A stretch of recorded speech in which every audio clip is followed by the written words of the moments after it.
सुनाम लोछार भनेको खासमा के हो, कसरी मनाइन्छ अनि यसको महत्त्व विशेष गरी तामाङ समुदाय र अरू मनाउने समुदायका लागि के छ भनेर अलिक गहिरिएर बुझ्ने। त्यसो भए सुरु गरौँ न त लोछार शब्दबाटै यसको खास अर्थ के लाग्छ?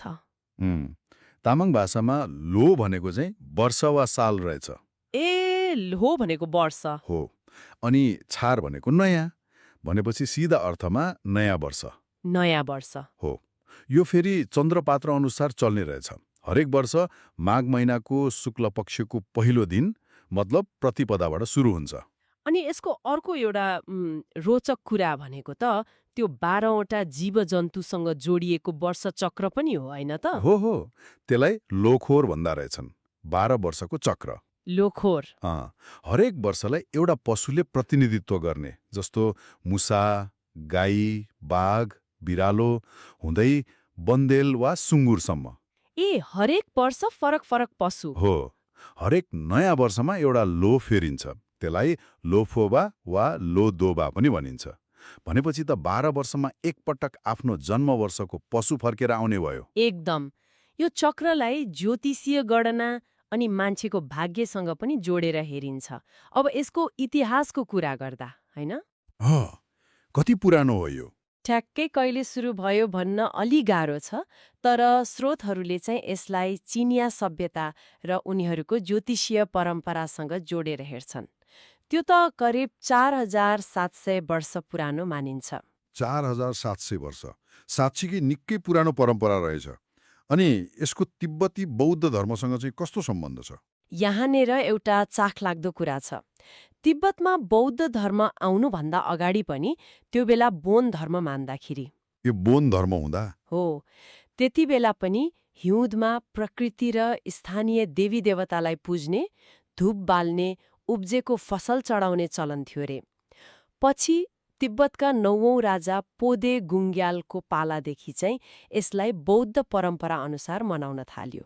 भनेपछि यसमा पुरानो प्रकृति पूजा र बौद्ध दर्शन दुवै मिसिएको जस्तो देखियो। हो, त्यस्तै देखिन्छ। दुवैको प्रभाव छ यसमा।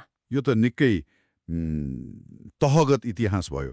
नेपालमा त तामाङ समुदाय मुख्य भइहाले, तर अरू समुदायले पनि मनाउँछन् भन्नुभयो अघि। को हुन् ती? हो, तामाङ समुदाय बाहेक पनि ह्योल्मो, थकाली, जिरेल, न्यास्याङ्वा, भोटे, दुरा, लेप्चा, मनाङ्गे, हुम्ली तामाङ, डोल्पो, तोपके गोला, भिसा, ताङ्बे, खाम मगर अनि केही शेर्पा समुदायहरूले पनि लोछारलाई आफ्नै तरिकाले मनाउँछन्।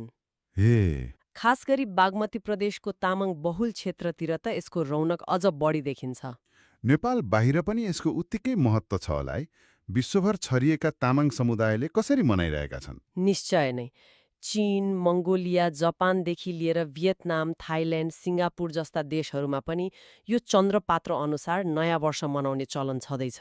अनि तामाङ समुदाय त अहिले संसारका धेरै देशमा हुनुहुन्छ। अमेरिका, क्यानाडा, बेलायत, युरोपका देशहरू, मध्यपूर्व, कोरिया, जापान, अस्ट्रेलिया।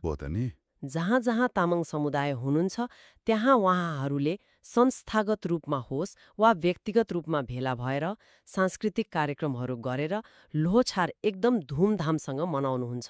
यसले गर्दा आफ्नो पहिचान, आफ्नो संस्कृति जीवन्त राख्न ठूलो मद्दत पुगेको छ। साँच्चै यो पर्वले समुदायलाई जहाँ भए पनि जोड्ने काम गरेको रहेछ। ल अब लागौं यो पर्व मनाउने तरिकातिर। तयारीहरू चाहिँ कस्ता हुन्छन्? तयारी त लोछार आउनुभन्दा अलि अगाडि नै सुरु हुन्छ। करिब 15 दिन वा महिना दिन अघिदेखि नै। महिना दिन अघिदेखि नै? हो, कतिपय हिमाली जिल्लाहरू जस्तो डोल्पा, मुगुतिर त छेगो बस्ने चलन पनि छ रे। छेगो? त्यो भनेको कस्तो हो? त्यो चाहिँ पर्वलाई स्वागत गर्न गरिने एक प्रकारको तयारी वा उपवास जस्तै हो। अरू ठाउँमा चाहिँ घर आँगन गाउँठाउँ सफा गर्ने, रङ लगाउने, पानी पधेरो गोठसम्म चिटिक्क पार्ने काम हुन्छ। ए, सरसफाई महत्त्वपूर्ण भयो। एकदम। अनि खानेकुरा, पूजा सामग्रीहरू जोहो गर्ने। अर्को एउटा राम्रो चलन के छ भने आउने वर्षमा बाली नाली सप्रियोस् भनेर कामना गर्दै गहुँ, जौ जस्ता अन्न भिजाएर टुसा उमार्ने पनि गरिन्छ। कति राम्रो कुरा। अनि लोछारको ठिक अघिल्लो रात, पुष महिनाको अन्तिम औँसीको रात, त्यो रातको चाहिँ के विशेष महत्त्व छ? कसरी मनाइन्छ? त्यो रात एकदमै विशेष मानिन्छ। गुम्बाहरूमा गएर बत्ती बाल्ने, दर्शन गर्ने गरिन्छ अनि वर्षभरिका नराम्रा कुराहरू बाधा अडचनहरू हटाउनलाई मार भगाउने भन्छन्। मार भगाउने। मतलब नकारात्मक शक्तिहरूलाई पन्छाउने विशेष पूजा र कर्मकाण्डहरू हुन्छन्। कतै कतै लामाहरूले मुखुण्डो लगाएर नाच पनि देखाउनुहुन्छ। त्यो चाहिँ असत्यमाथि सत्यको विजयको प्रतीक जस्तो। ए घरमा चाहिँ कुल देवताको पूजा हुन्छ, परिवारको सुस्वास्थ्य, शान्ति, समृद्धिको कामना गर्दै पितृहरूबाट आशीर्वाद मागिन्छ। अनि जसको लोह अर्थात् वर्ष परेको छ उसको ग्रह दशा काट्न लोहो फोलामे भन्ने विधि पनि गरिन्छ। लोहो फोलामे, ग्रह दशा शान्त पार्न। अनि साँझमा त पक्कै रमाइलो होला। हो नि, साँझमा परिवारका सबै सदस्यहरू एकै ठाउँमा जम्मा भएर रमाइलो गर्ने। विशेष परिकार गुथुक खाइन्छ। 12 लोहोको प्रतिनिधित्व गर्छ भन्ने विश्वास छ। 12 थरी मिसाएको। त्यस्तै।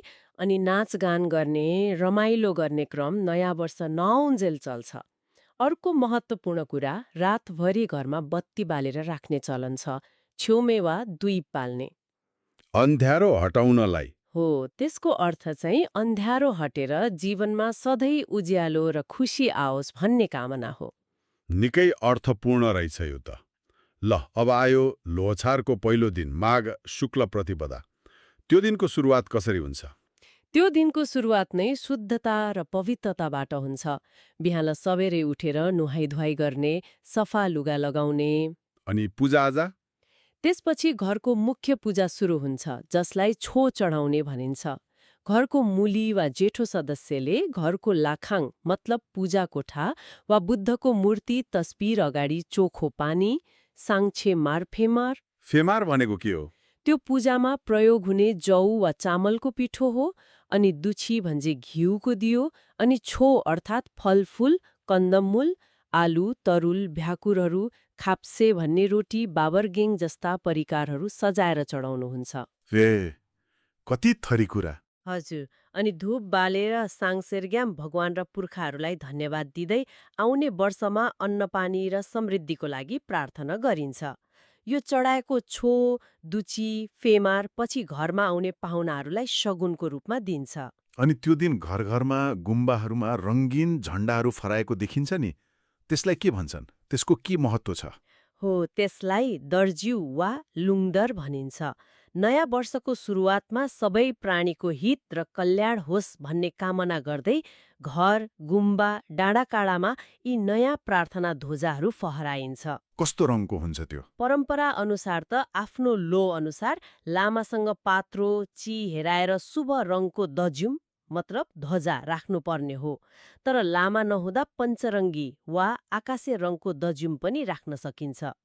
यो काम लोझारकै दिन वा वसन्त पञ्चमीको दिन बिहानै गर्न सकिन्छ।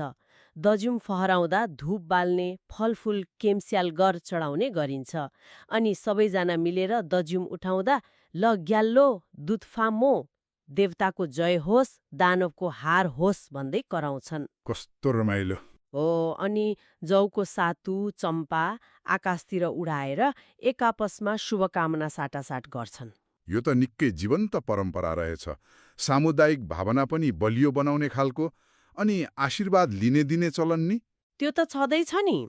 पूजाआजा सकिएपछि परिवारको सबैभन्दा ज्येष्ठ सदस्यले उपस्थित सबैलाई नुहाउनी घिउ र कोकोमेन्दो भन्ने एक प्रकारको फूल मिसाएको टीका लगाइदिनुहुन्छ। कोकोमेन्दो फूल? अनि सुख, शान्ति, स्वास्थ्य र लामो आयुको आशीर्वाद दिनुहुन्छ। सानाले ठुलालाई ढोगेर सम्मान गर्ने, खादा ओढाउने, उपहार दिने गर्छन्। त्यसपछि त खानपिन, भेटघाट र रमाइलोको सिलसिला सुरु भइहाल्छ। काठमाडौँको टुण्डी खेलमा हुने कार्यक्रम त निकै ठुलो र भव्य हुन्छ रे नि, त्यसबारे अलि बताइदिनुस् न। हो, काठमाडौँको टुण्डी खेलमा नेपाल तामाङ घेदुङको अगुवाईमा अरू पनि तामाङ सङ्घ संस्थाहरू मिलेर हरेक वर्ष बृहत सोनाम लोछार महोत्सव आयोजना हुन्छ। यो निकै ठुलो जमघट हो। के हुन्छ त्यहाँ? त्यसमा तामाङ संस्कृति झल्काउने र्यालीहरू, झाँकीहरू प्रदर्शन गरिन्छ। प्रधानमन्त्री लगायत राज्यका उच्च व्यक्तित्वहरूलाई पनि बोलाइन्छ। अनि ताम्बा, बोम्बो, लामा गुरुहरूले परम्परा अनुसार पूजापाठ गर्नुहुन्छ। अनि नाचगान? त्यो त मुख्य आकर्षणै भयो। डम्फुसेलो, मान्दोरा, मेन्दोमाया जस्ता तामाङ लोक नाचगान, दोहोरी अनि चल्तीका कलाकारहरूको प्रस्तुतिले माहौलै एकदम रमाइलो बनाएको हुन्छ। यो काठमाडौँमा मात्रै होइन, देशका अरू भाग र विदेशमा पनि यस्तै सामूहिक कार्यक्रमहरू आयोजना गरेर मनाइन्छ। विदेशमा हुने कार्यक्रमहरूले त झन् आफ्नो संस्कृति र पहिचान जोगाउन ठूलो भूमिका खेल्छ होला, हैन? एकदम। प्रवासमा बस्ने तामाङ समुदायले विभिन्न सङ्घ संस्था मार्फत यस्ता कार्यक्रम गर्छन्।